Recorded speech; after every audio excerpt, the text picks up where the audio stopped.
Welcome back. This is our fourth show in a series of shows entitled Rehabilitation Coming Soon.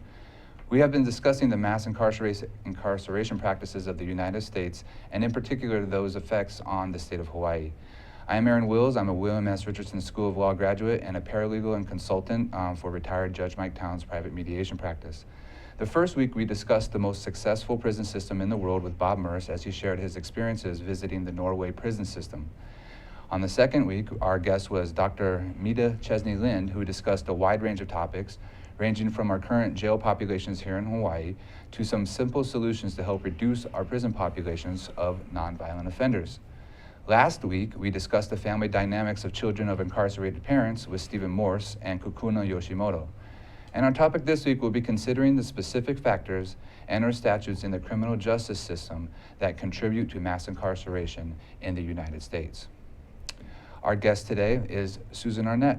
Susan Arnett is a deputy public defender who is not here on behalf of her office, but she brings a unique perspective to our topic of mass incarceration practices of the United States.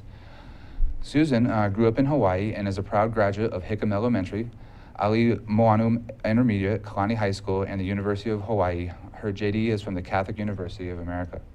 She has been a deputy public defender for over 30 years and has handled more than 60 jury trials, representing clients charged with all classes of felonies, including murder and sexual assault.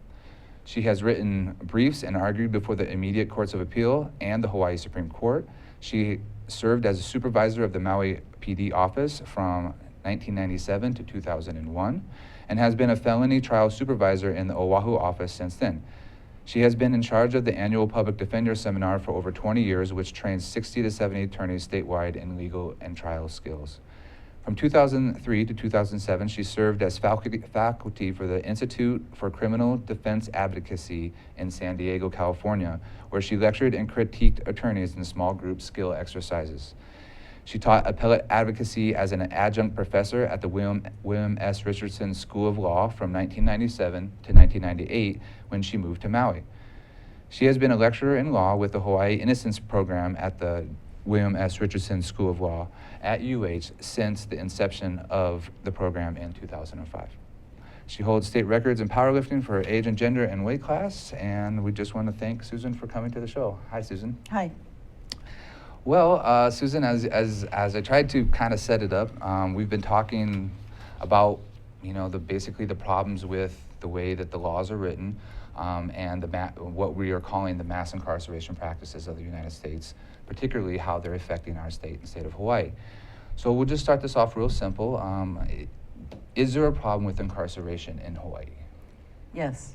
Okay. And I'm a collector of quotes, and this is actually a quote that I found recently, and so when Bob called about doing this program, it occurred to me that this quote was extremely relevant.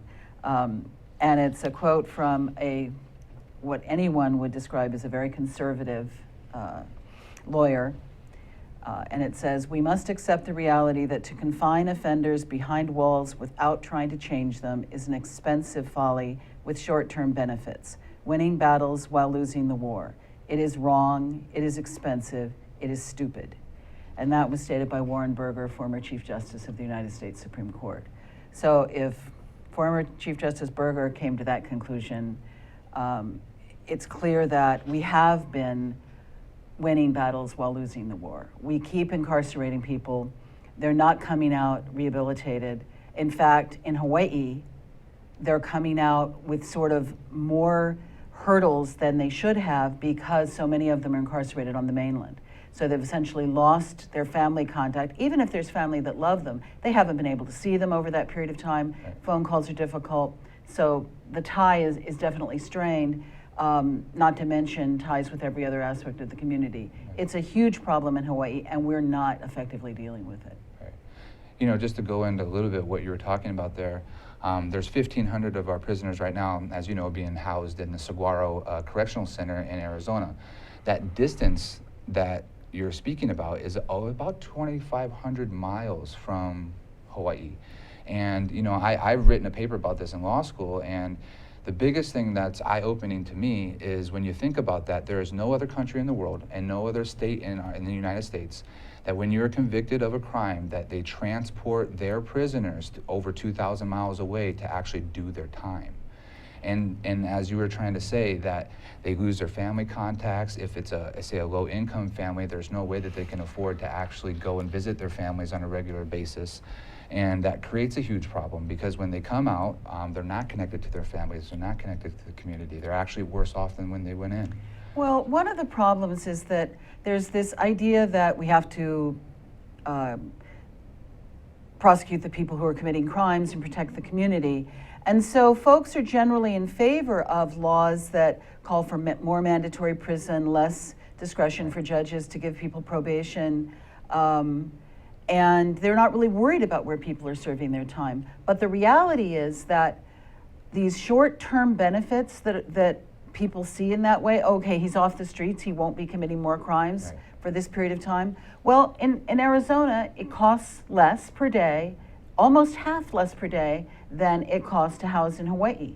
Except that we know from studies that have been done over the last number of years that people sentenced to the mainland to serve their time on the mainland generally serve twice as long in prison before they're paroled than Hawaii inmates. And there's a reason for that. They have certain scheduled flights from Saguaro each year. You don't get on a flight other than one of those scheduled flights. Wow. So if you're under your classification ready to go into the Laumaka furlough program, for example, which is a method to help people find work, get work, but still be serving incarceration time in the evenings and overnight, you can't get into it because you're in Arizona. So you may do an extra 6 months to a year waiting to get on a flight to come back and go through Laumaka. So these short-term goals of, oh, it costs less money per day, when you figure it out over the travel cost and the amount of time they're actually serving compared with what they would have served in Hawaii, it's not a savings. And it's certainly not a savings when it comes to recidivism. Oh, absolutely, absolutely. But on that note, let's talk about your experience as being, a kind of a public defender. What are some of the factors or statutes in particular that you as a public defender believe contribute to this practice of mass incarceration? Well, every repeat offender statute, Okay. and if you look at the repeat offender statute, which is 706, 606.5, I think, it basically says if you're coming before the judge for sentencing on a second felony, and it's virtually almost all felonies are covered under the repeat offender statute, Okay. that you will get, and it's within a certain number of years, and it's a pretty long number of years, you will receive a prison term. You will not be eligible for probation. Now, sounded like a great idea at the time they did it, right? Oh, people are committing crimes again. We put them on probation and they committed crimes again. Let's put them in prison now. Right. Except that what we saw was a busting at the seams of our prisons. That's why we started housing people on the mainland. And initially we were housing them in states all over the mainland. It was crazy. Yeah, I mean, that's right. we literally as lawyers would have to track down where our client was in Mississippi or Arizona or a number of Oklahoma other states. yep. Imagine what the families did in trying to keep in touch. So what they've done over the years, initially when the meth epidemic happened in the 90s, the response of law enforcement and the legislature was to make possession of meth mandatory prison. So I could be using cocaine, which is a more expensive drug, or was Right. then, and I was probation eligible, but if I was using any amount of meth, it was mandatory prison. And the result was a huge surge in the prison population. Wow, yeah. They weren't getting treatment for their drug problem in prison, they were just being housed.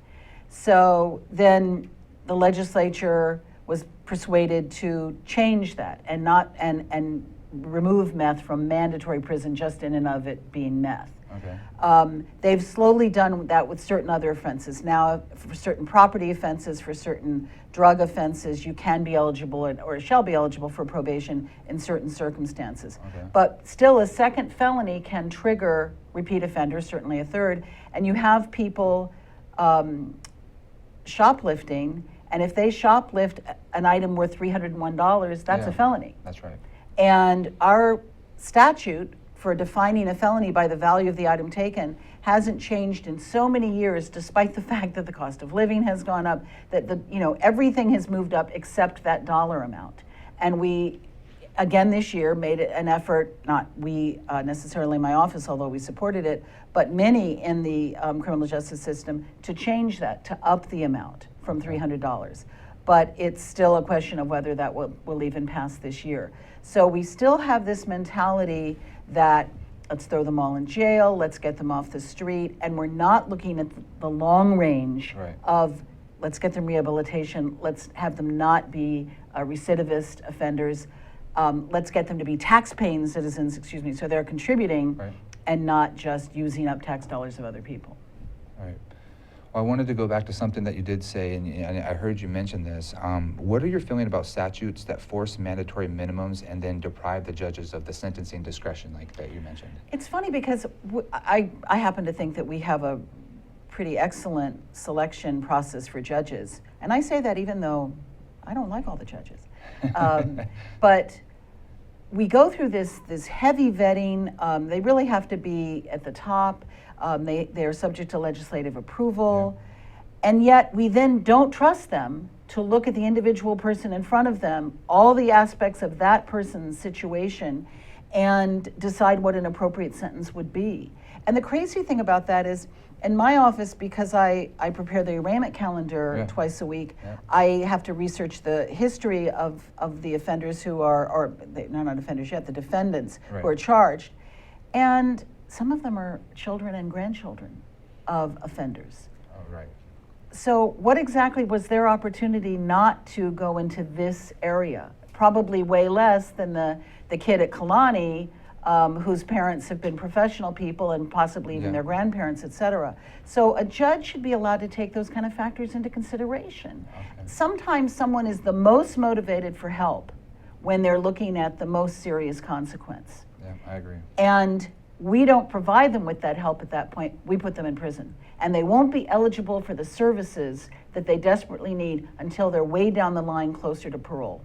So we're not giving them drug treatment right away. We're not giving them educational programs right away. They have to get on waiting lists to get into those programs because we don't have sufficient programs in the prison and sufficient numbers. And in the alternative, what they do is they sit and wait. They sit and wait. And one thing we know it from drug courts, we know it from veteran courts, not only in Hawaii, but on the mainland, but we certainly know it in Hawaii, is that when you provide services up front, you have a much better chance of success. Secondly, it costs way less. It costs far less to provide services in the community than it does in a correctional setting. And over the years, and I'm really talking about the last 20 years, when we would appear at the legislature to testify in bills, every time they would pass a law to make something else mandatory prison, we would talk to them about the need for rehabilitative services, and they would say, no, we're going to fund that too. And that money always got cut. You know, that was considered soft money. The hard money is the physical space to house the person in, the salaries of the guards, that sort of thing. The soft money would be eliminated. And so the treatment wouldn't happen, and we'd see these people back. Oh, my goodness. Well, we will be right back with Susan Arnett. My name is Aaron Wills, and this is Rehabilitation Coming Soon. Thank you. Aloha, I'm Kaui Lucas, host of Hawaii is My Mainland, here on Think Tech Hawaii every Friday at 3 p.m. We address issues of importance for those of us who live here on the most isolated landmass on the planet. Please come join me Fridays at 3 p.m. Mahalo. Hello, I'm Stephen Katz, and I'm the host of Shrink Wrap, which comes to you live every Tuesday at 3 p.m. on thinktechhawaii.com, and then it's repeated again whenever you want if you go to the website. On our show, we will be talking to all different kinds of therapists, psychologists, psychoanalysts, psychiatrists, people who talk about the mind, the brain, and about different ways to find happiness. I myself am a marriage and family therapist in practice here in Hawaii, and I hope you will join us because I've got a lot to learn, you've got a lot to learn, and it's a great ride. Thanks a lot. See you soon. Welcome back. I'm Aaron Wills. This is Rehabilitation Coming Soon, and we're sitting here talking to Susan Arnett. Susan, I just wanted to ask what your general opinion on the process in which the prosecutors actually charge and do plea bargaining with you guys. Are there issues in this process, and could it be better? Well, I think it always can be better. In Hawaii, our jurisdictions are by, the First Circuit is the entire island of Oahu. The Big Island is two circuits. Right. I'm sorry, it's one circuit, but it's two. It's Hilo and Kona for their courtrooms. Maui covers Molokai and Lanai. So the prosecutors are by county. Our office is statewide. Okay. So there's a vast difference among the various prosecutors' offices in how they deal with charging. Bail. Bail is standard on a Class C felony, which is the lowest felony in our state, is $11,000 on Oahu. Standard on the Big Island for that same offense would be $1,000 to $2,000. That's crazy. Why is there that kind of difference? And why does it matter? Because if someone can't post bail, and if they're indigent and qualify for our services, they probably don't have the money to post bail, then they don't have the opportunity between being charged and possibly resolving the case to sort of try to establish a track record, to seek treatment, to maybe start working on either a GED or employment, get a stable living situation, which all of these would be factors the court will take into consideration at sentencing. So if you don't have the opportunity to do those things, essentially because you're poor, then your chances at sentencing are less good for getting probation as opposed to somebody who comes from wealthier background. And we know that our prison population is overrepresented by people from lower economic backgrounds. For example, we know that Hawaiians are overrepresented in our prison population. So there's an unfairness here that as a community we really need to address. And the prosecutor's office sometimes says as a policy, they can't dismiss cases even when they see problems in the case themselves, that Right. rather it go to a jury and a jury find the person not guilty than that they look like they're not doing what they should be doing. And that's unfortunate because personally I think it would be better if they exercised more discretion in investigating these cases and judging whether the case merits the charge that was brought or any charge at all. Right. Just to back up kind of what you were saying, there are some statistics regarding individuals who are not capable of making bail and the likelihood they will be found guilty. A 2013 study entitled Investigating the Impact of Pretrial Detention on Sentencing. The primary findings are these. Pretrial detention and sentences to jail and prison. Defendants who are detained for the entire pretrial period are much more likely to be sentenced to jail and prison. Low-risk defendants who are detained for the entire pretrial period are 5 times more likely to be sentenced to jail and 3 times more likely to be sentenced to prison when compared to low-risk defendants who are released at some point before trial or case disposition. Now, moderate and high-risk defendants who are detained for the entire pretrial period are approximately 3 times more likely to be incarcerated than similar defendants who are released at some point. In continuation of the study, pretrial detention and length of sentences to jail and prison. Defendants who are detained for the entire pretrial period receive longer jail and prison sentences. While the effects for all risk levels are substantial and significant, the largest effects are seen for the low-risk defendants. And we have a link to the study here that we'll put up on the website. But if you could just expound on that a little, what are your thoughts on this study? Well, it really stems from some of the discussion on the mainland during this political season and the Black Lives Matter movement about the national crime victim bill in the 90s that was passed under President Clinton, which had the effect of incarcerating lots of low-level drug users and or drug dealers, which really significantly applied to people of color more than it applied to white people. And there's always been a situation where the rich people drugs didn't carry the same penalties as the poor people drugs. And that's wrong. I mean, why is that? And it's so distressing, and I suppose one of the reasons is that rich people can afford the drugs and they're not stealing, or they're not stealing in the way of breaking into homes or cars the way that poor people might be doing to support their drug habits. Instead, rich people are forging checks of their family members, or doing it in more sort of white collar crime methods. But what we have to recognize is that by jailing all of these people, we're not solving the problem. We really aren't. Right. And what we want to do, I mean, think about the fact that because we've made all these mandatory sentencing provisions, and the effect of not, denying pretrial release, so people are more likely to be given incarceration as a penalty. So we've had to go to the mainland. We're spending $30 million on the CCA contract. Yeah.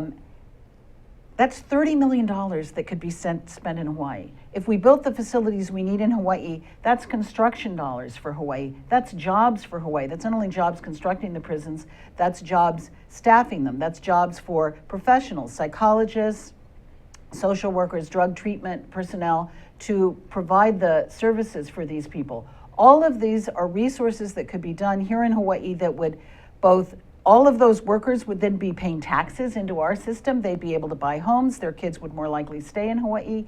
And the people that we were helping so that they wouldn't recidivate would be coming out to also become tax-paying people. I mean, the beneficial effect long-term is so obvious that it's frustrating that we keep doing these short-term solutions that really interfere with a long-time solving of the problem. And I just want to, again, back up one of your points that you made about earlier this week, on Monday actually, the Civil Beat published an article, and it was entitled, "Prison Officials Quietly Moved to Extend an Out-of-State Contract." And in this article, it points out that despite a long history of problems, including the murders of at least 3 prisoners at Saguaro Correctional Center, CCA has an inside position to remain in place for at least 3 more years, with options for 2 one-year extensions, possibly for the next 5 years. One important point the article made was by Carolyn Isaacs, a program director of the American Friends Service Committee in Tucson, Arizona. And she calls working with for-profit prisons the commodification of human beings. She went on further to say it's fundamentally wrong to make a profit from depriving people of their liberty and freedom. Any thoughts on the state continuing with CCA as caretaker of our 1,500 Hawaii inmates? Unfortunately, it's the continuation of a long history of Hawaii doing this, and part of it is fueled by the fact that they literally don't have the prison beds here in Hawaii. Yeah, that's right. And there hasn't been the political will to say we're going to build. We're going to build either in Halava Valley, behind where we currently have the Halava medium and high facilities. They're talking now about tearing down OCCC and building that structure somewhere else, which would simply replace one structure with another. It would not add any beds. That's right. So we haven't addressed that situation fully. And the sad truth is that for all the facilities on the mainland that we have used over the last 20 years, it would be in the contract that they were to provide certain rehabilitative services. They wouldn't do it. Yeah. They always got paid. They always got their money. I don't know why Hawaii, I sometimes wondered, was it written on a bathroom wall somewhere, for an easy contract, go see the state of Hawaii, because you don't have to fulfill it all, but you'll still get paid the full amount. And that's crazy to me. That's crazy. When they said they'd do certain things, they don't do them. They have no incentive to do them because they're still getting paid. And when they're for profit, it's not economical for them to provide the programs. Yeah, that's right. So it's really an issue that needs help, but I think what individual citizens need to recognize is they can do something about this. This is not a large problem out there that nobody can solve. They need to talk to their legislators and say, I want some long-term solutions. I don't want $30 million a year leaving the state of Hawaii for the next umpteen years. That's right. There's an editorial, when I was getting ready for today, I went back and tried to look at some stuff, and there was an editorial, I think it was 2004, in the Star Bulletin, talking about that we were going to be bringing our prisoners back. There was another article in 2008 that said, by next year, we'll have brought back X number. That's right, I remember. None of that has happened. Yeah. And here we are in 2016. So the money keeps flowing out of Hawaii. We don't have enough jobs for all the people who want them. We don't have, the tax basis we want. Let's do something about that. And you talk to your legislator about making some informed solutions to these problems and not just jailing everyone, because it's not solving the problem. Yeah, and it's going to get worse because they're talking about this new project and where they have to replace OCCC. OCCC, some parts we, a few shows ago, were built in 1916. The infrastructure itself is just falling apart. And they're talking about the cost of this being somewhere upward in the range of $490 million. And what the initial plans are is just to put another silo on top of Halaba, so it's just a place to house people again. No rehabilitation services, no taking into what we brought up on the first show about how they can build architecturally sound buildings that actually promote rehabilitation and not like this crazy insane asylum type of place that they're. There's another factor we haven't even touched on, which is as you continue with these mandatory sentencing provisions, you're going to continue to have inmates who are older, who are going to be subject to them. And then we're talking about geriatric prisons. Yeah. We're talking about prisons that have to be handicap accessible. You've got to build in all the bars and things like that, about people who may need special diets because of diabetes or other factors, about people who may get the diseases that seem to come with age, cancers, heart disease, some of those kinds of conditions that require very specialized and expensive care. And everything that you do in a prison costs exponentially more than if you did that same thing outside of a prison setting. So when somebody goes to the hospital, and they do routinely from a prison, there has to be a guard 24 hours outside their room at the hospital. We're paying for that. This is crazy. We need to be looking at solutions and not the norm that we've been doing for the last 20 to 30 years. Well, we will be right back after these messages with Susan Arnett. My name is Aaron Wills, and this is Rehabilitation Coming Soon. Aloha, my name is Carl Campagna. I am the host of Think Tech Hawaii's Education Movers, Shakers, and Reformers. You can see our show every Wednesday at noon at 12 p.m. on thinktechhawaii.com, as well as visiting YouTube and finding the link for the show there. The show is also aired on OC16. We look forward to seeing you on the show. We have many wonderful guests, including Joan Husted, Corey Rosenlee, where we talk about the very important issues of education for our keiki. We look forward to seeing you there. Mahalo. You're watching Think Tech Hawaii, citizen journalism from Hawaii, finding the intersection of our sense of place and our place in the world, right here at home. Great content for Hawaii from Think Tech. Aloha, this is Reg Baker. I'm the host of Business in Hawaii. We air every Thursday at 2 o'clock on thinktechhawaii.com. We broadcast from the ThinkTech studios in downtown Honolulu, and we talk about positive and successful companies in Hawaii. People that have been successful despite the obstacles. They all have a good story to tell. Hopefully we'll see you on Thursday at 2 o'clock. Aloha. Welcome back. This is Rehabilitation Coming Soon. I'm Aaron Wills, and we're discussing specific factors in the criminal justice system that contribute to mass incarceration with Susan Arnett. Susan, before we went on break, I don't know if you were aware of this. When I wrote my paper on, CCA's contract with the state of Hawaii, I found out that CCA is allowed to cherry pick the type of prisoners because they want the most manageable, the cases that aren't the hard cases. And what they're allowed to do is say if you have a really violent, high-risk offender, they're allowed to say, we won't take this person and you guys have to house them here, and they only take the low-risk offenders. Were you aware that they were able to do that? I was aware that there are, that over the years we've had contracts with facilities that, yes, they could say no to certain offenders. And I wouldn't say low risk in the sense that there are people that are convicted of murder and serious offenses, but in terms of behavior, yeah, right. Behavior problems, yes, that they can, or as you were mentioning, health problems or that kind of thing, they cannot have those people there, right. Which is almost ironic because healthcare probably costs less there than it costs in Hawaii, because we know in Hawaii everything costs more. That's true. So it's funny, we're not even getting the benefit of a lower cost for some of the things we need to provide by having those folks in Arizona. We're, the most expensive people, it sounds like, are ending up staying here in Hawaii. And it's frustrating because we know that there are certain factors that contribute to recidivism. Right. And there are 3 in one study that I read that were identified: poor efforts towards rehabilitation, Okay. A lack of family support, and a lack of drug treatment. And that's essentially something we're almost guaranteeing by sending these folks to the mainland. Certainly the lack of family support. Can you imagine what it costs, especially a lower income family, to try to fly to Arizona, one person, much less other family members? They're going to have to rent a car because Saguaro is not near any city that you could take a bus to or something like that. They're going to have to, have overnight and hotel costs and things like that. It's prohibitive. Yeah. So their family members are there for years, probably with no physical contact, and they have phone calls, but they're collect, and some family members have gone broke trying to pay those bills. Now, the public safety has responded by saying, in some instances, well, we have a place where you can come to our building, and we can either, I think at times they've had a video hookup, or at least a phone. And yes, that's something, but it's not family contact. It's not getting to hug your children and hear what they did in school that week and about their Lay Day program, or Girl Scouts or Boy Scouts, et cetera. So the lack of family support is huge when we send them, as you were mentioning, 2,500 miles away.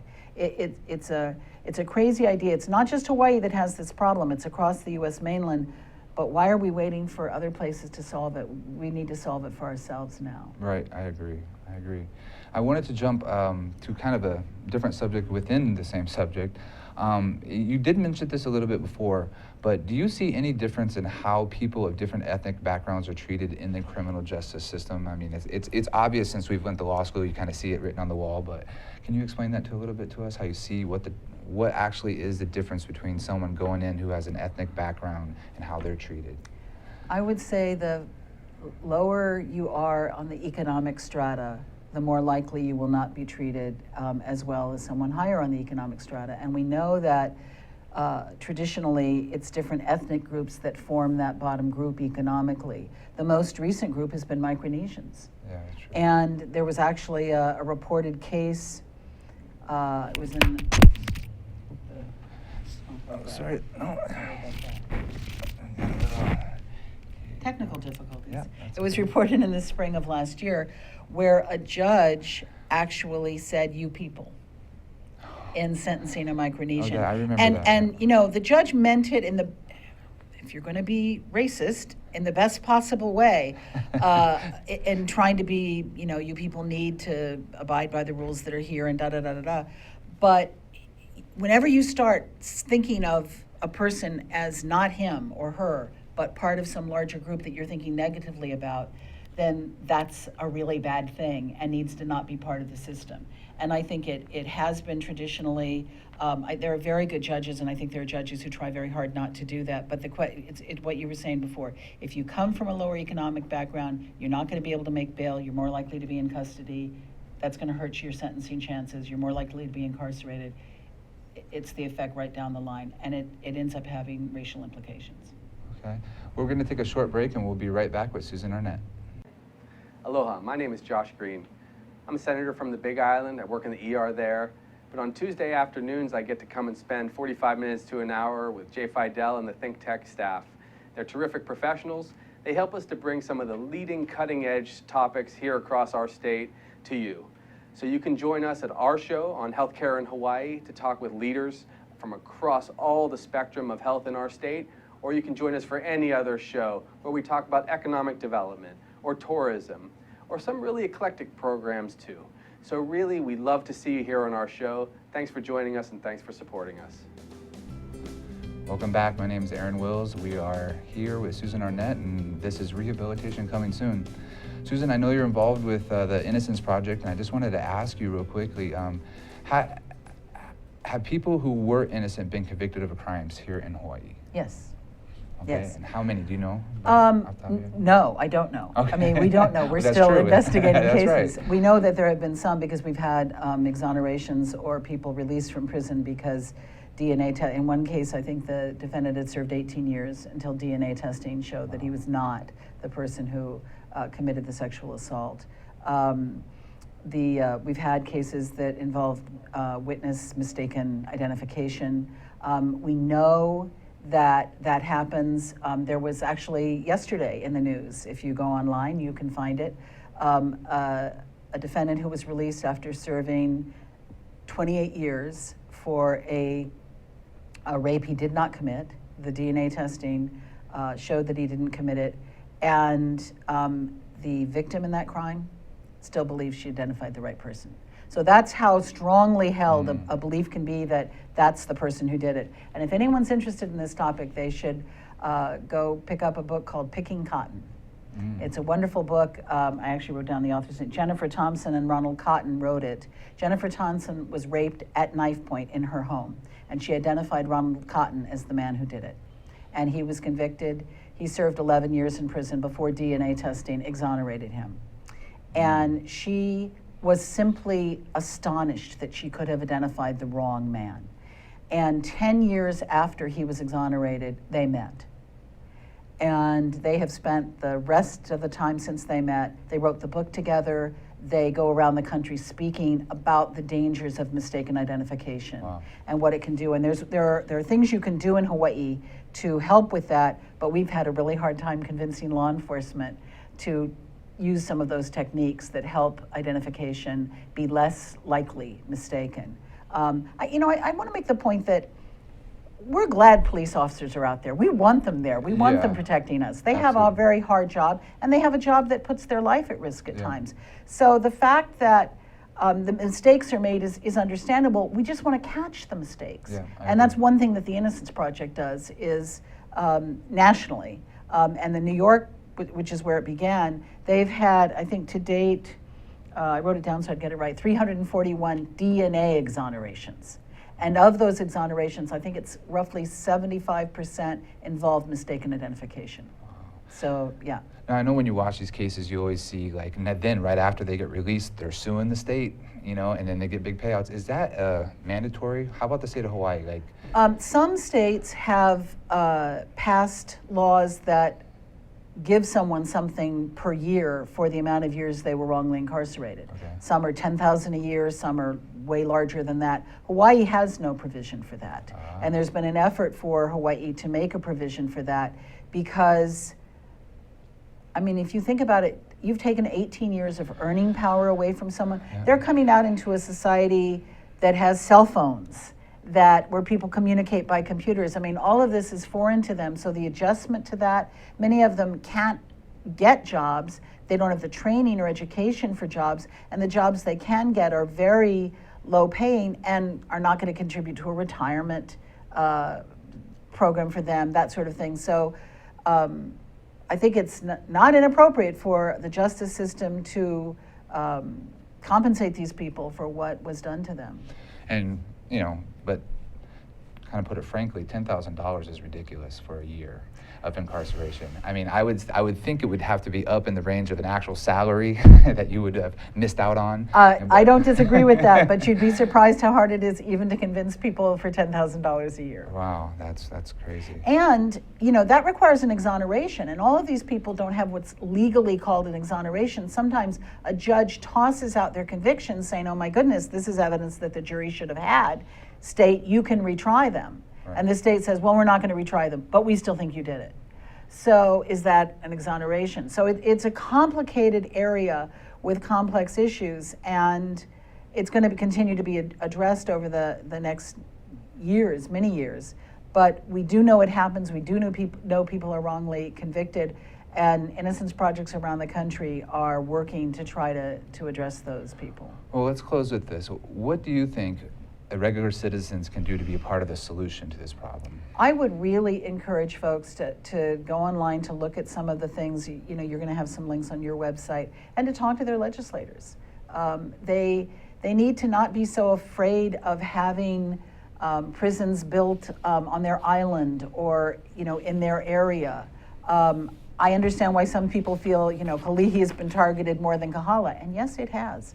It probably has to do with the price of land, but nonetheless, you know, the politicians need to be courageous. Their voters need to be supportive of efforts to bring our Hawaii inmates home, to provide training and rehabilitative programs for them, which will make the community so much safer. Well, thank you, Susan, for being a guest. I mean, you're a champion out there, and I really think that you're, you know, fighting the good fight, as they say. So if we don't have people like you doing this, we would be living in despair, in my opinion. Fortunately, there's a lot of people working in this area, Good. really good people. So thank you very much. You're welcome. And so join us next week as we continue our discussion on the mass incarceration practices of the United States and their effect on Hawaii.